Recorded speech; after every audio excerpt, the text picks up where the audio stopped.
Advance Excel free course के day 3 में आप सभी का स्वागत है। डे 1 के अंदर हम लोगों ने बात किया था यूज़र इंटरफेस के बारे में। डे 2 में हम लोगों ने डाटा एंट्री और एमएस एक्सेल के कुछ बेसिक फार्मूलाज जो है डिस्कस किए थे।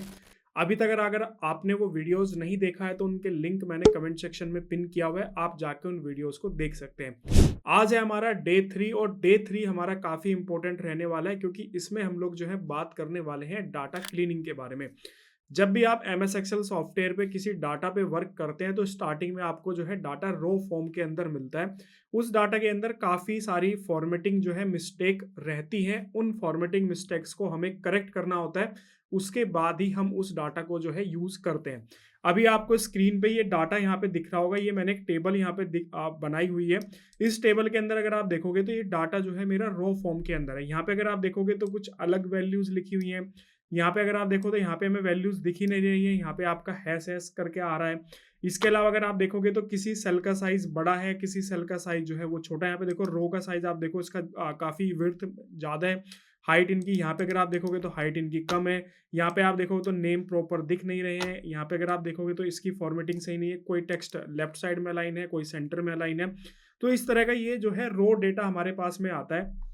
सेम एक और डाटा मेरे पास में है जिस पे हम लोग जो है रेगुलर वर्क कर रहे हैं। ये भी हमारे पास डाटा है। तो इसके अंदर भी अगर आप देखोगे तो यहाँ पे नंबर्स जो है वो कुछ अलग फॉर्मेट के अंदर लिखे हुए हैं। तो स्टार्टिंग में जब हमारे पास में डेटा जो है वो आता है तो उस डेटा के अंदर काफ़ी सारी गलतियां होती हैं। हमें उन गलतियों को जो है सही करना होता है। अब हम इस डेटा को जो है थोड़ा सा यहाँ पे करेक्ट करते हैं। सबसे पहले मैं इसी डेटा की यहाँ पे बात करता हूँ। तो यहाँ पे अगर आप देखोगे हमारे पास में सीरियल नंबर है, एम्प्लॉय नेम है, एम्प्लॉय कोड है, एड्रेस है, कॉन्टैक्ट नंबर्स है, डिपार्टमेंट है और यहाँ पे सैलरी है। कई बार ऐसा होता है कि अब देखो यहाँ पे कॉन्टैक्ट नंबर्स जो है वो लिखे तो हैं लेकिन वो कुछ अलग फॉर्मेट के अंदर जो है यहाँ पे लिखे हुए हैं। आपको यहाँ पे बड़ा ही अजीब सा फॉर्मेट जो है वो आपको यहाँ पे दिख रहा होगा।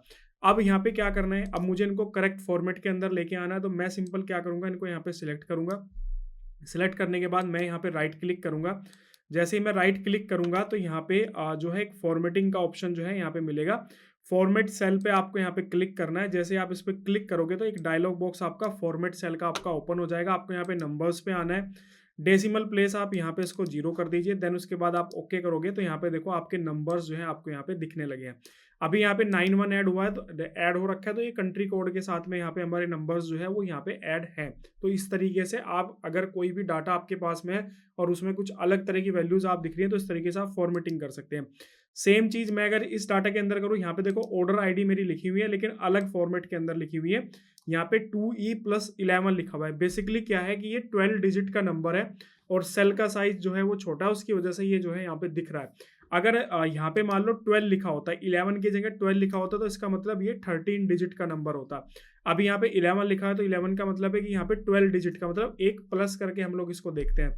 यहाँ पे अगर मान लो 10 लिखा होता है, 11 की जगह पे 10 लिखा होता तो इसका मतलब ये होता है कि हमारा ये 11 डिजिट का नंबर है। सिंपल यहाँ से इसको सिलेक्ट करो इस तरीके से। इसके बाद राइट क्लिक करने के बाद आपको यहाँ पे जो है फॉर्मेट सेल के ऊपर जाना है। उसके बाद आपको यहाँ पे फॉर्मेट सेल पे आपको यहाँ पे नंबर्स पे आना है और डेसिमल प्लेस 0 आप इसको कर दीजिए। ओके आप करोगे तो नंबर्स देखो यहाँ पे आपका करेक्ट हो चुका है। अब यहाँ पे देखो ये प्रॉब्लम आपको आ रही है कि हैश करके आ रहा है। इस रो कॉलम के अंदर भी आ रहा है, इस कॉलम के अंदर भी आ रहा है, इस कॉलम के अंदर भी आ रहा है। जनरली क्या होता है कि जब हमारा डाटा जो है वो हमारे जो सेल होती है उससे ज़्यादा होता है तो उस केस में जो है इस तरह का एरर जो है वो शो करता है। आपको सिंपल कुछ नहीं करना है। यहाँ पे देखो मैं यहाँ पे डबल क्लिक करूंगा, यहाँ पे देखो मेरा ये एडजस्ट हो गया, स्पेस एडजस्ट हो गया तो मेरा डाटा यहाँ पे शो होने लगा। सेम चीज़ मैं यहाँ पे क्लिक करूंगा तो यहाँ पे देखो मेरा डाटा आने लगा। सेम चीज़ मैं यहाँ पे क्लिक करूंगा तो देखो मेरा डाटा आने लगा। सेम चीज़ मैं यहाँ पे क्लिक करूंगा तो मेरा ये डाटा यहाँ पे आने लगा। तो इस तरीके से अगर आपके पास में कोई ऐसा डाटा है उसमें आपको ऐसे हैश आपको दिख रहा है तो आप उसको जो है करेक्ट कर सकते हो। इसके अलावा एक और प्रॉब्लम आपको यहाँ पे दिख रही होगी। बेसिकली यहाँ पे देखो वैल्यू लिखा आ रहा है। मतलब वैल्यू का मतलब ये होता है कि बेसिकली ये ना एरर दिखा रहा है। यहाँ पे अगर आप देखोगे तो एक फॉर्मूला लगा हुआ है। फॉर्मूला क्या लगा हुआ है कि I3 को J3 से मल्टीप्लाई किया है। I3 आपका ये है और J3 ये है। मतलब टोटल अमाउंट हमें निकालना है कि टोटल हमारी सेल कितनी हुई है। तो हमारा एक आइटम का प्राइस है 210 और हमारी टोटल जो क्वांटिटी सेल हुई है वो 45 सेल हुई है। तो हम दोनों के मल्टीप्लाई कर देंगे तो टोटल सेल आ जाएगी हमारी कितनी आई है 9450। तो यहाँ पे भी आपका करेक्ट वैल्यू आ रही है, यहाँ पे भी आपकी करेक्ट वैल्यू आ रही है, यहाँ पे भी वैल्यू करेक्ट आ रही है। लेकिन जैसे ही आप नीचे आते हो यहाँ पे देखो आपका वैल्यू लिखा आ रहा है, मतलब एरर आ रहा है। एरर क्यों आ रहा है? एरर इसलिए आ रहा है क्योंकि यहाँ पे देखो आपका NA लिखा हुआ है, मतलब हम क्या कर रहे हैं, टेक्स्ट को नंबर से मल्टीप्लाई कर रहे हैं। अगर मैं इसको NA को हटा के यहाँ पे 1000 कर देता हूँ, मैं एंटर करता हूँ, तो देखो मेरी 1000 वैल्यू जो है यहाँ पे आ गई। लेकिन कई बार ऐसा होता है कि भाई हमारा ये जो प्रोडक्ट है ये सेल नहीं हुआ है या इसका प्राइस अभी डिफाइन नहीं है, तो इस तरीके से हम लोग डाटा जो है वो इनपुट कर देते हैं। तो अब यहाँ पे फॉर्मूला के अंदर, कैलकुलेशन के अंदर हमारा एरर ना आए, तो उस केस के अंदर हमें क्या करना है, तो उस केस के अंदर हमें यहाँ पे इसमें एक फॉर्मूला ऐड कर देना है, इफ एरर। ठीक है, तो मैं यहाँ पे इफ डालूंगा। ठीक है, और यहाँ पे देखो इफ एरर का ऑप्शन आ जाएगा, इस पर आपको डबल क्लिक करना है, ये सिलेक्ट हो जाएगा। आपकी ये दोनों वैल्यूज यहाँ पे I3 और J3 रहेगी, क्योंकि मुझे इन दोनों की मल्टीप्लिकेशन ही करनी है। उसके बाद मैं यहाँ पे कोमा दूंगा और यहाँ पे डबल इन्वर्टेड कोमा जो है वो यूज करूंगा। ठीक है, ओपन और क्लोज, और उसके बाद ब्रैकेट क्लोज, एंटर करोगे तो यहाँ पे देखो वैल्यू, अब आपको यहाँ पे डिफरेंस नहीं पता चला होगा। आप सोच रहे होंगे कि सर पहले भी यही वैल्यू आ रही थी और अब भी यही वैल्यू आ रही है। अब आप इस फॉर्मूले को नीचे आपको कॉपी करना है और आपको डिफरेंस जो है वो पता चल जाएगा। अब अगर आप देखोगे कि जहाँ पे मेरी वैल्यू वाला ऑप्शन था, वहां से मेरा जो है कैलकुलेशन जो है वो हट चुकी है। यहाँ पे देखो मेरी कैलकुलेशन जो है वो हट चुकी है। सो ये बेनिफिट होता है, ब्लैंक रोज में जो हमारा डेटा है मैं उसको सिलेक्ट करके यहाँ से डिलीट कर देता हूँ। तो इस तरीके से आप अगर देखोगे तो आपके अगर कोई इस तरीके से कैलकुलेशंस कहीं पे हो रही है कि आप जो है टेक्स्ट को नंबर से मल्टीप्लाई कर रहे हो या किसी एक वैल्यू को दूसरी से मल्टीप्लाई कर रहे हो जो कि सेम कैरेक्टर की नहीं है, तो आप इस तरीके से इफ एरर फॉर्मूला को जो है आप यूज कर सकते हैं। इसके बाद एक और चीज हम डाटा के अंदर देखते हैं। यहाँ पे अगर आपको देखोगे तो कस्टमर नेम का एक कॉलम है। कस्टमर नेम के अंदर देखोगे तो यहाँ पे जो नेम है ना, उनका जो फॉर्मेटिंग है वो सही नहीं है। कहीं पे स्मॉल केस में लिखा हुआ है, कहीं पे अपर केस के अंदर लिखा हुआ है, कहीं पे जो है पहला कैपिटल स्मॉल है तो अगला जो है लोअर केस के अंदर है। तो इस तरीके से मतलब फॉर्मेटिंग बेसिकली सही नहीं है। नंबर्स मतलब जो नेम है, हमें इसकी फॉर्मेटिंग जो है सही करनी है। तो मैं यहाँ पे क्या करता हूँ, मैं यहाँ पे एक जो कॉलम है वो इंसर्ट कर लेता हूँ और ये जो कस्टमर नेम वाला है इसको मैं यहाँ पे कॉपी कर लेता हूँ। अब हम लोग यहाँ पे आएंगे, इस सेल के अंदर मैं इक्वल टू यहाँ पे करूंगा और मैं एक ना प्रॉपर के नाम से एक टूल होता है, अगर आप देखोगे तो यहाँ पे प्रॉपर आया है, इस पे आपको सिलेक्ट करना है। सिलेक्ट करने के बाद राकेश मेहता को सिलेक्ट करना है, ब्रैकेट क्लोज करना है, एंटर आप करोगे तो यहाँ पे देखो राकेश मेहता आपका प्रॉपर वे में आ गया। मैं इसको थोड़ा सा बड़ा कर लेता हूँ। अब मैं क्या करता हूँ, इस फॉर्मूले को नीचे कॉपी कर देता हूँ। मैंने यहाँ पे फॉर्मूले को नीचे कॉपी किया।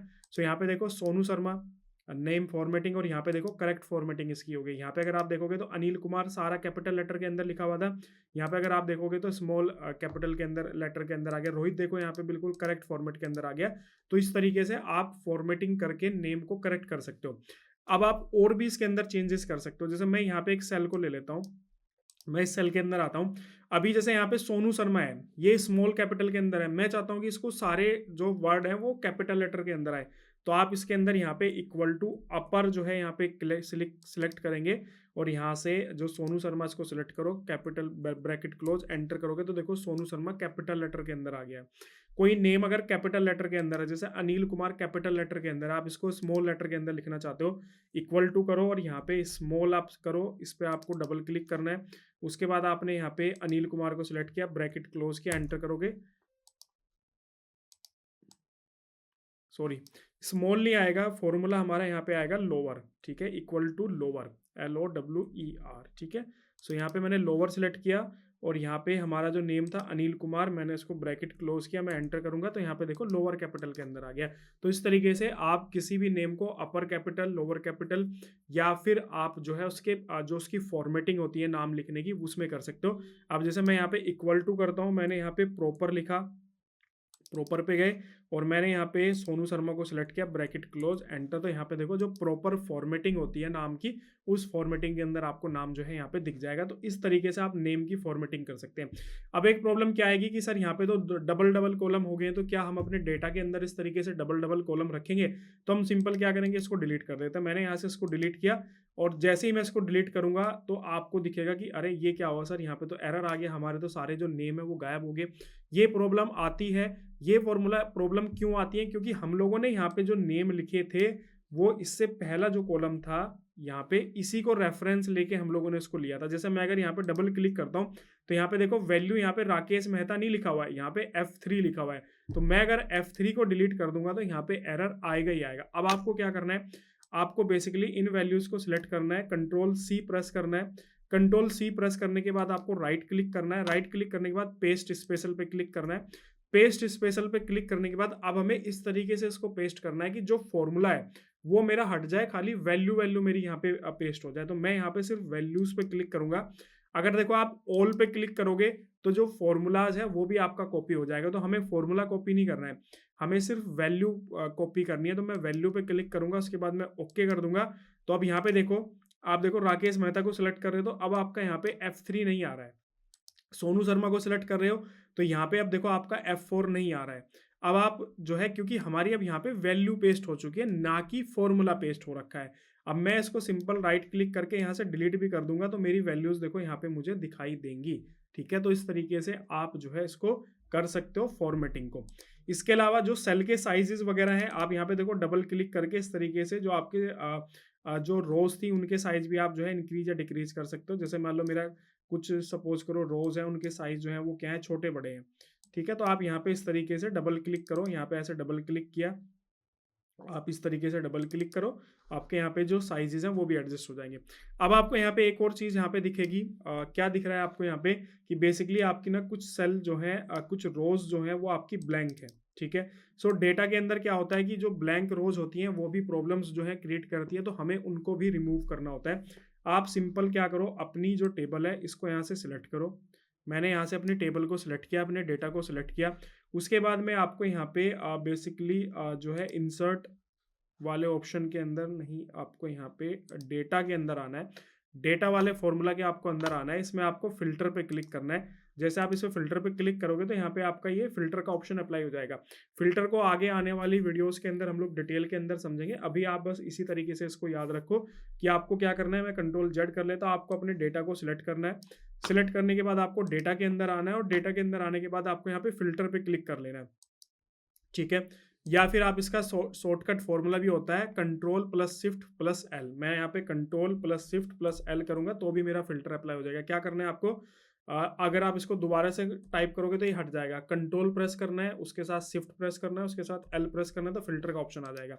अब यहाँ पे आपको देखो, आपको पहले ऑप्शन को सिलेक्ट करना है। सिलेक्ट करने के बाद आपको यहाँ पे ब्लैंक जो है वो टाइप करना है। तो यहाँ पे देखो ब्लैंक वैल्यूज आ जाएंगी। सभी को अनसिलेक्ट कर दीजिए और यहाँ पे सिर्फ ब्लैंक वाला ऑप्शन जो है वो सिलेक्ट कर लीजिए। ओके पे क्लिक करोगे तो आपके डेटा के अंदर जितनी भी ब्लैंक रोज थी वो सारी की सारी यहाँ पे आ जाएगी। अभी आपको देखो कितनी ब्लैंक रोज दिख रही है यहाँ पे, 1 2 3 4 5। ठीक है, मैं वापस से Ctrl+Z करता हूँ और मैं क्या करता हूँ, कुछ ब्लैंक रोज जो है यहाँ पे और इंक्रीज कर लेता हूँ। जैसे मैंने यहाँ पे कुछ ब्लैंक रोज जो है वो इंक्रीज कर लेता हूँ। मैंने यहाँ पे कुछ ब्लैंक रोज जो है वो इंक्रीज कर दिया। ठीक है, अब आप देखो, आप यहाँ पे फिल्टर पे जाओ, सर्च करो ब्लैंक। ठीक है, और ब्लैंक आ गया आपका, और ऊपर से सभी को अनसिलेक्ट कर दो, ब्लैंक को खाली सिलेक्ट करो, ओके करो। तो यहाँ पे देखो आपकी ये ब्लैंक सीट जो है वो रोज जो है आपको यहाँ पे इंक्रीज मिलेगी। सिंपल आप इनको यहाँ से सिलेक्ट करो, सिलेक्ट करने के बाद राइट क्लिक करो और यहाँ से आप इनको डिलीट कर दो, तो आपकी जो ब्लैंक रोज हैं वो डिलीट हो जाएंगी। ठीक है, अब यहाँ से आपकी ये जो ब्लैंक रोज हैं डिलीट हो चुकी है। अब यहाँ पे आपको आना है, सिलेक्ट ऑल कर लीजिए, ओके कर लीजिए, आपका डेटा आपको यहाँ पे दिख जाएगा। तो अगर आप इस वीडियो के स्टार्टिंग में अगर आप इस डेटा को देखोगे और अभी आप इस डेटा को अगर आप देखोगे तो आपको इसकी फॉर्मेटिंग पहले के कंपैरिजन में जो है आपको इसको फॉर्मेटिंग जो है वो आपको काफ़ी अच्छी फॉर्मेटिंग जो है इसकी आपको यहाँ पे दिख रही होगी। अब इसके बाद में नेक्स्ट एक और ऑप्शन की तरफ बढ़ते हैं। यहाँ पे देखो बेसिकली डेटा आपको दिख रहा है, यहाँ पे क्या है, प्रोडक्ट का डेटा है। प्रोडक्ट के डेटा के अंदर आपको यहाँ पे क्या है कि माउस यहाँ पे लिख रखा है, और ये जो मॉनिटर है इसमें देखो इसके लेफ्ट साइड में यहाँ पे स्पेस है, ये यहाँ पे क्या है, स्पेस है। ठीक है ना, यहाँ पे क्या है, स्पेस है। यहाँ पे देखो पॉइंटर लिखा हुआ है, और इसके बाद यहाँ पे SSD है। इसमें देखो SSD और जो 256 GB है उसके बीच में यहाँ पे देखो कितना गैप है। ठीक है, तो ये क्या है, डाटा को प्रॉपर टाइपिंग यहाँ पे नहीं किया गया है। तो कई बार क्या होता है कि इस तरह का डेटा अगर होता है तो जब हम कोई वैल्यू यहाँ से लेना होता है, जैसे पाइवेट टेबल वगैरह के अंदर, या फिर हमें VLOOKUP फॉर्मूला वगैरह यूज़ करना होता है, तो वहाँ पे क्या होता है कि एरर शो करता है, क्योंकि वो इसको एग्जैक्ट वैल्यू नहीं मान पाता। क्योंकि इसमें स्टार्टिंग में देखो यहाँ पे स्पेस है, यहाँ पे देखो बीच में डबल स्पेस, यहाँ पे एक्स्ट्रा स्पेस यहाँ पे है। ठीक है, अगर मैं इसको यहाँ पे टाइप करूँ कि मैं यहाँ पे लिखता हूँ SSD, और मैं एक स्पेस यहाँ पे बार प्रेस करूँगा 256, और उसके बाद फिर से स्पेस GB।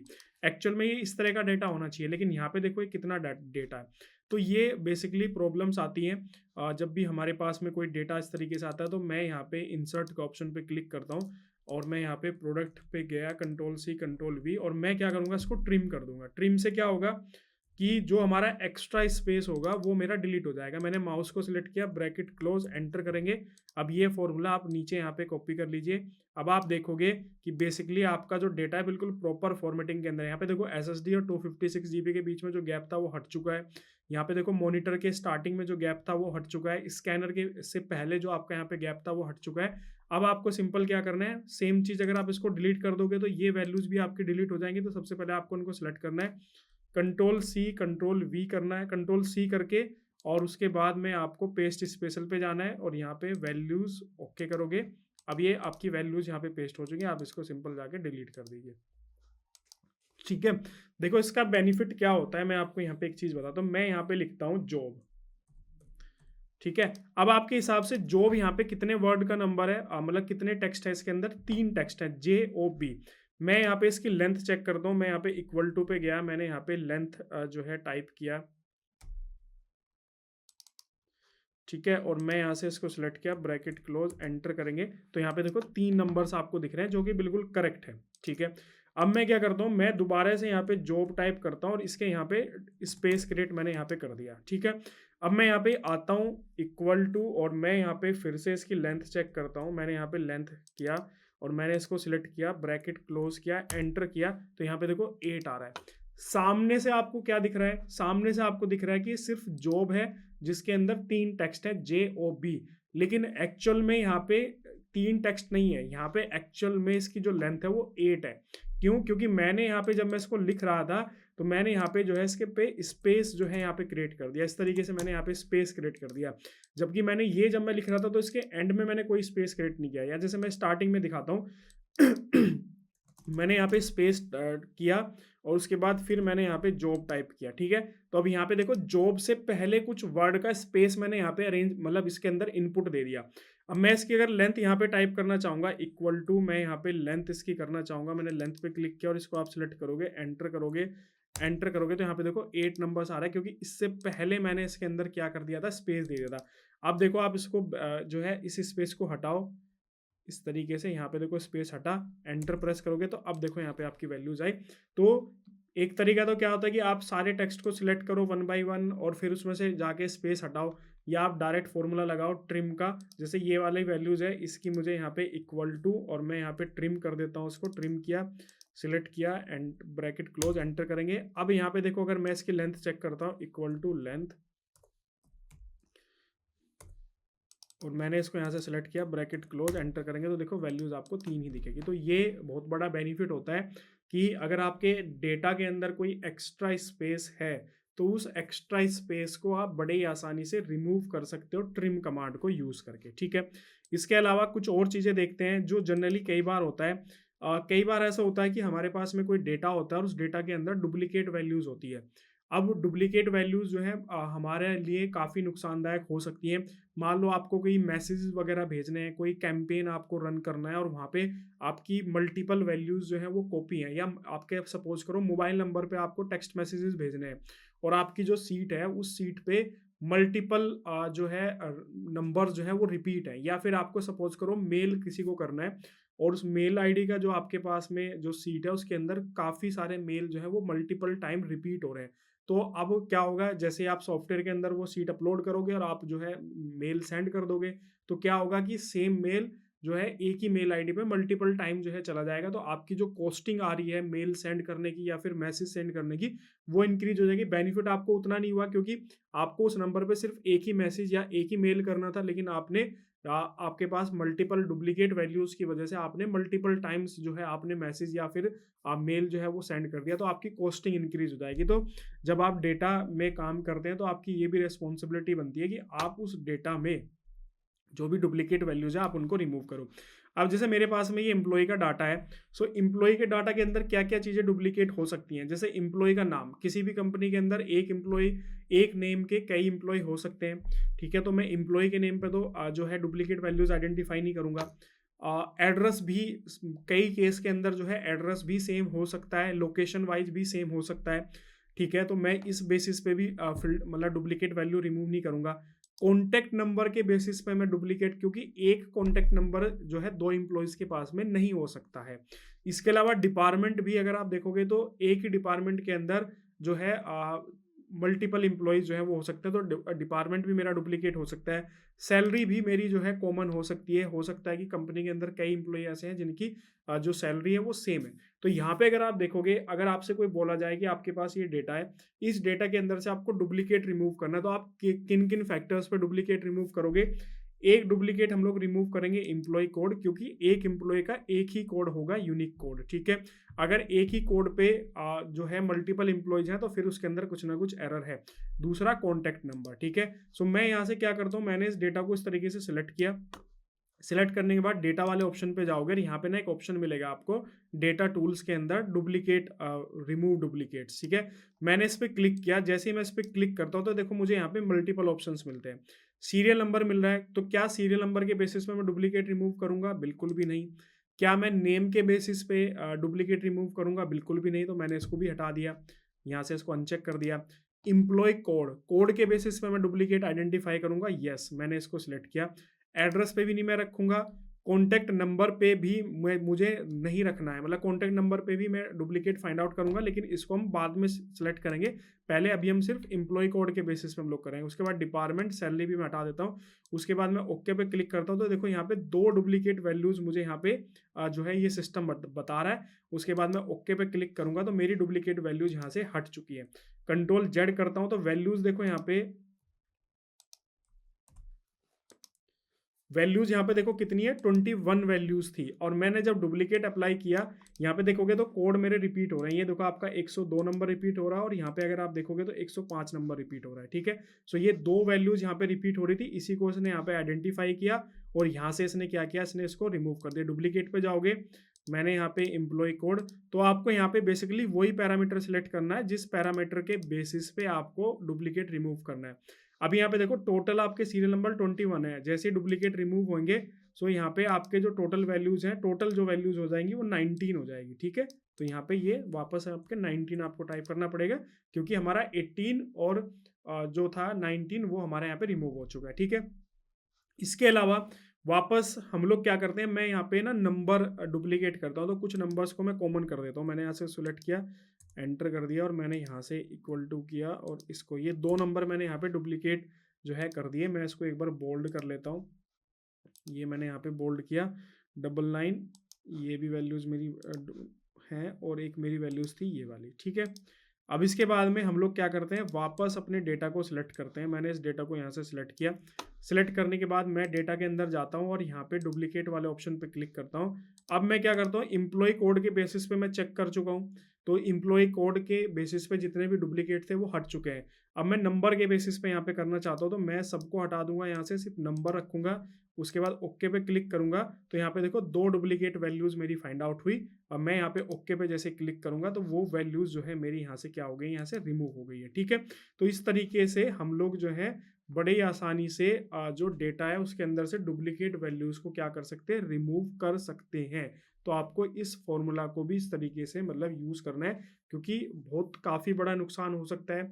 आपके पास मान लो लाखों कैंडिडेट्स का या लाखों यूजर्स का डेटा है, और आपको उसमें मैसेजेस भेजने हैं, और उसमें से कुछ हज़ार मैसेज, मान लो 10,000 मोबाइल नंबर्स या फिर 10,000 मेल आईडी जो है रिपीट हो रही हैं, तो आपके उतने मैसेजेस जो हैं वो मल्टीपल टाइम जो है सेंड हो जाएंगे, और उतने पैसों का कंपनी का जो है नुकसान हो जाएगा। तो आपको ये चीज़ ध्यान रखनी है। इसके अलावा कुछ और चीज़ें भी आप डेटा के अंदर कर सकते हो। जैसे मान लो ये आपका एड्रेस है, और आपसे बोला जाए कि भाई आप जो है एड्रेस को जो है एक अलग कॉलम के अंदर रखो, और आप जो पिन कोड है उसको आप अलग नंबर्स के अलग कॉलम के अंदर आप उसको रखो। तो आप इस तरीके से भी आप इसको कर सकते हो। तो मैं यहाँ पे क्या करता हूँ, मैं यहाँ पे एक ना कॉलम इंसर्ट कर लेता हूँ। मैंने यहाँ पे एक कॉलम इंसर्ट किया, और एड्रेस को मैंने यहाँ पे कंट्रोल सी कंट्रोल वी किया। अब यहाँ पे देखो ये बॉर्डर नहीं आ रहा है, तो आप यहाँ पे होम वाले ऑप्शन पे जाके और ये ऑल बॉर्डर इसको कर लेना है, ठीक है? अब आपको क्या करना है, इस डेटा को यहाँ से सिलेक्ट करना है। सिलेक्ट करने के बाद आपको बेसिकली यहाँ पे डेटा के अंदर आना है। डेटा के अंदर आपको यहाँ पे टेक्स्ट टू कॉलम का एक ऑप्शन मिलेगा। कौन सा कॉलम? Text to column. इस पर आपको सिलेक्ट करना है। सिलेक्ट करने के बाद में आपका यहाँ पे एक convert to text to column wizard का एक डायलॉग बॉक्स ओपन होएगा। इसमें फर्स्ट वाला जो ऑप्शन है ये आपको सिलेक्ट करके रखना है। नेक्स्ट पे आपको क्लिक करना है। अब आप देखो यहाँ पे जो आपका एड्रेस है और जो आपका पिन कोड है वो एक दूसरे से किस तरीके से सेपरेट है, मतलब वहाँ पे क्या सेपरेशन के लिए हम लोगों ने क्या वैल्यू वहाँ पे यूज़ किया है। क्या हमने कोई कोमा वहाँ पे यूज़ किया है, क्या हमने कोई स्पेस वहाँ पे यूज़ किया है या फिर कोई अदर चीज़ वहाँ पे यूज़ की है। सो यहाँ पे अगर आप देखोगे तो हम लोगों ने, जैसे मेरा एड्रेस है Ajmeri Gate, comma pin code दिया हुआ है, तो यहाँ पे कोमा मैंने यूज़ किया है सेपरेशन के लिए, तो मैं यहाँ पे कोमा को यूज़ करूँगा क्योंकि मैंने कोमा ही दिया है यहाँ पे सेपरेशन के लिए। मैं यहाँ पे जो है फिनिश पे क्लिक करूँगा। जैसे ही मैं यहाँ पे फिनिश पे क्लिक करूँगा, ओके पे क्लिक करना है, तो देखो आपका जो एड्रेस है और जो आपका यहाँ पे पिन कोड है, दोनों की दोनों वैल्यूज़ जो है आपकी यहाँ पे क्या हो चुकी है, दोनों की दोनों वैल्यूज़ जो है आपकी यहाँ पे अलग-अलग हो चुकी है। तो इस तरीके से आप जो है बेसिकली इसको अलग-अलग जो है आप क्या कर सकते हो, ठीक है? इसके अलावा अगर आप देखोगे तो बेसिकली मान लो मैं कंट्रोल जेड कर लेता हूँ। अब मैं यहाँ पे ना कोमा को हटा देता हूँ और मैं यहाँ पे ना माइनस का साइन यूज़ कर लेता हूँ। मैंने यहाँ पे माइनस का साइन यूज़ कर लेता हूँ और मैं यही सारी वैल्यूज़ जो है यहाँ पे कॉपी कर लेता हूँ, ठीक है? अब देखो मैंने माइनस का साइन यूज़ किया। अब मैं क्या करूँगा, डेटा को सिलेक्ट करूँगा। सिलेक्ट करने के बाद में फिर मैं यहाँ पे टेक्स्ट टू कॉलम पे जाऊँगा। टेक्स्ट टू कॉलम पे जाने के बाद मैं यहाँ पे फर्स्ट ऑप्शन को सिलेक्ट किया, नेक्स्ट पे क्लिक करेंगे। अब देखो कोमा तो है नहीं, मैं यहाँ पे अदर वाले ऑप्शन पे जाऊँगा, माइनस में सिलेक्ट करूँगा, उसके बाद मैं यहाँ पे फिनिश पे क्लिक करूँगा, देन ओके पे क्लिक करूँगा, तो यहाँ पे मेरा आ जाएगा। तो आपने बेसिकली जो भी वैल्यूज़ आपने सेपरेट करनी है, उन वैल्यूज़ के बीच में आपने जो भी अब दिया है, चाहे आपने कोमा दिया हो, चाहे आपने स्पेस दिया हो या कोई स्पेशल कैरेक्टर इनपुट किया हो, उसी को आपको टाइप करना है और उसको टाइप करते के साथ ही आपको नेक्स्ट फिनिश करना है और आपकी वैल्यूज़ जो है वो यहाँ पे इंसर्ट जो है वो हो जाएगी। तो इस तरीके से आप जो है सेपरेट भी कर सकते हो वैल्यूज़ को। सेम चीज़ जो है आपके पास ये डेटा है, आप इस डेटा को भी बड़े आसानी से जो है क्या कर सकते हो, यहाँ पे जो है सेपरेट कर सकते हो। क्लियर? तो ये कुछ ऑप्शंस देखे हम लोगों ने डाटा क्लीनिंग के, और यहाँ पे देखो आप इसके साइज ऑटोमेटिकली इस तरीके से आप क्या कर सकते हो, यहाँ पे एडजस्टमेंट कर सकते हो। तो ये सारी की सारी चीज़ें जो है बेसिकली डाटा क्लीनिंग का पार्ट होता है, जो कि आप लोगों के फ्यूचर में काफ़ी जो है काम आने वाला है। तो ये जो है सारी चीज़ें आप इनकी जो है प्रैक्टिस करना। ये जो सीट वगैरह है ये आपको मैं प्रोवाइड करा दूंगा, इनका वीडियो के डिस्क्रिप्शन में लिंक आपको मिल जाएगा, जाके आप इनको बड़े आराम से एक्सेस करके इसकी प्रैक्टिस कर सकते हो। कोई भी डाउट, कोई भी कन्फ्यूजन बेझिझक होकर कमेंट सेक्शन में कमेंट करना, मैं आपको पर्सनल रिप्लाई करूंगा। इसके अलावा आप हमारी जो मोबाइल एप्लीकेशन है जॉब कनेक्ट, आप उसको डाउनलोड कर सकते हैं। वहाँ पे आपको बेसिकली जॉब पोर्टल है हमारा, जॉब कनेक्ट जो है जॉब पोर्टल है, तो आप वहाँ पे जॉब के लिए भी अप्लाई कर सकते हैं। इसके अलावा फ्री लर्निंग भी कर सकते हैं। बाकी वीडियो को लाइक करो, शेयर करो और चैनल को सब्सक्राइब करना बिल्कुल भी मत भूलना। इसके अलावा इससे पहले के जो पार्ट्स हैं वो अगर आपको देखने हैं वीडियोस के, तो कमेंट सेक्शन में मैंने पिन किए हुए हैं, जाके आप वहाँ पे उनको एक्सेस कर सकते हैं। Okay, thank you.